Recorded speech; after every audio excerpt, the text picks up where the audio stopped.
Welcome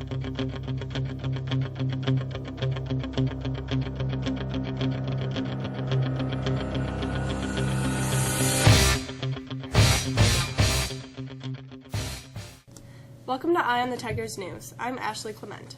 Thanks again for joining us for the news we've been watching for you.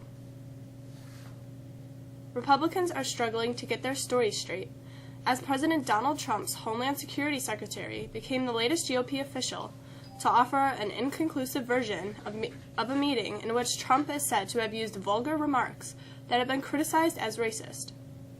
Democrats accused Republicans of selective amnesia as cabinet member Kirstjen Nielsen testified Tuesday under oath that she, quote, did not hear Trump use a certain vulgarity to describe African countries. It was a meeting of 12 people.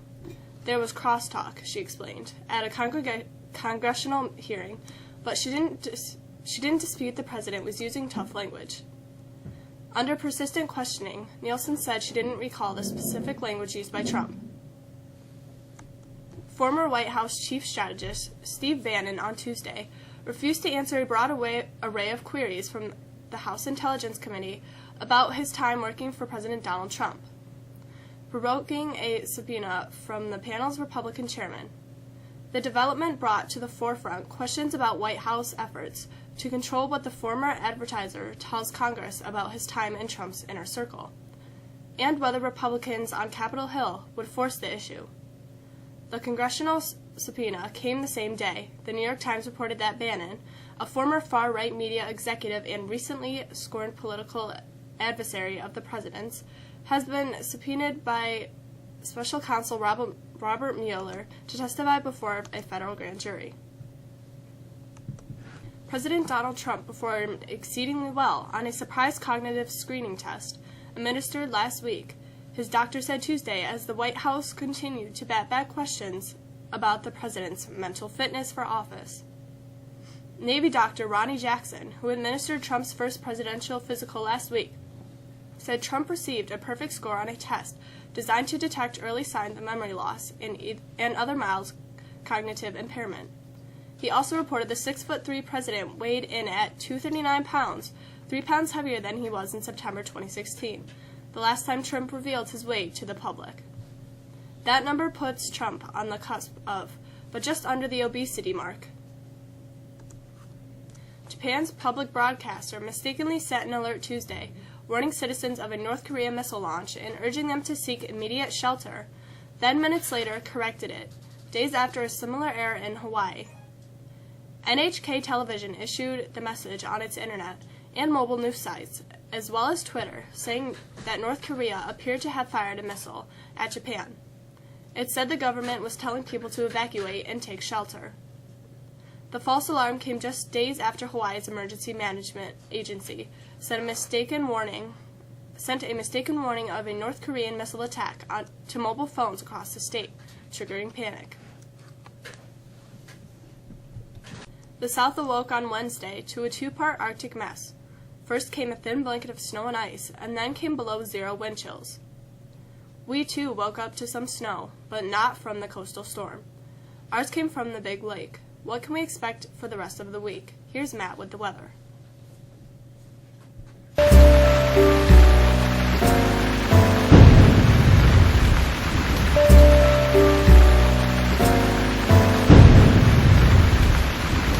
We had some nuisance lake showers around this morning that have since diminished. Will remain mostly cloudy through the night and cold. Lows will fall into the mid-teens.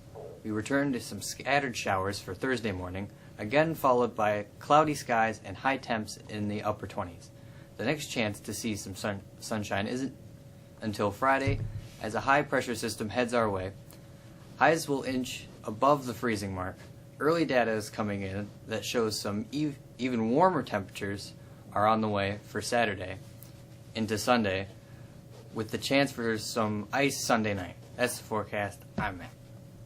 The Syracuse Orange snapped its 4-game losing streak. Here's Mr. Charbonneau with sports.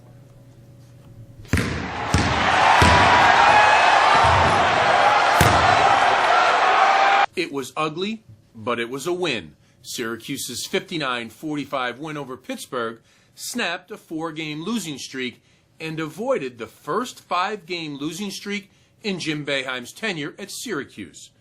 Frank Howard finished with 18 points, 7 rebounds, 4 assists, and 5 steals against the Panthers.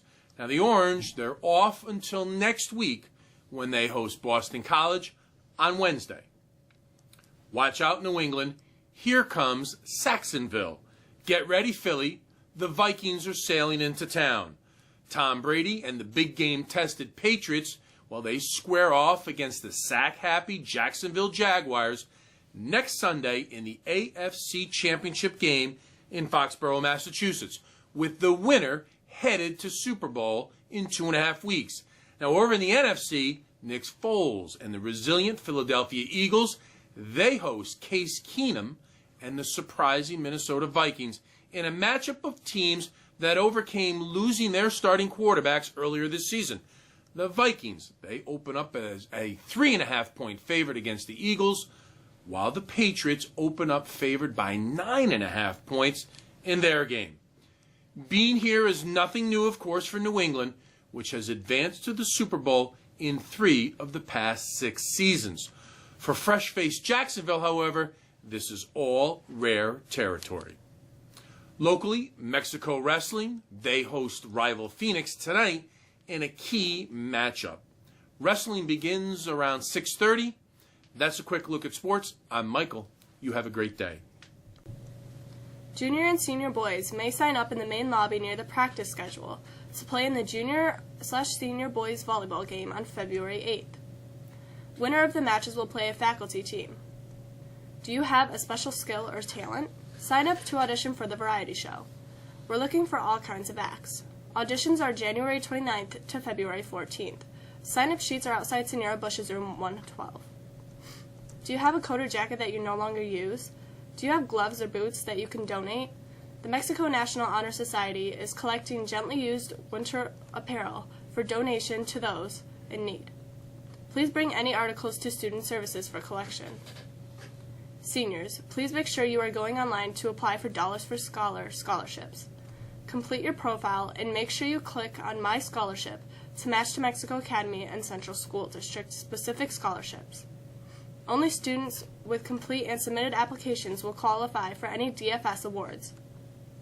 Yearbooks are being sold for $60 until February 2nd. Then they are $65 February 3rd until sold out. Orders must be received by January 31st to guarantee your copy. Thanks for joining us this week. I'm Ashley Clement. Have a great day.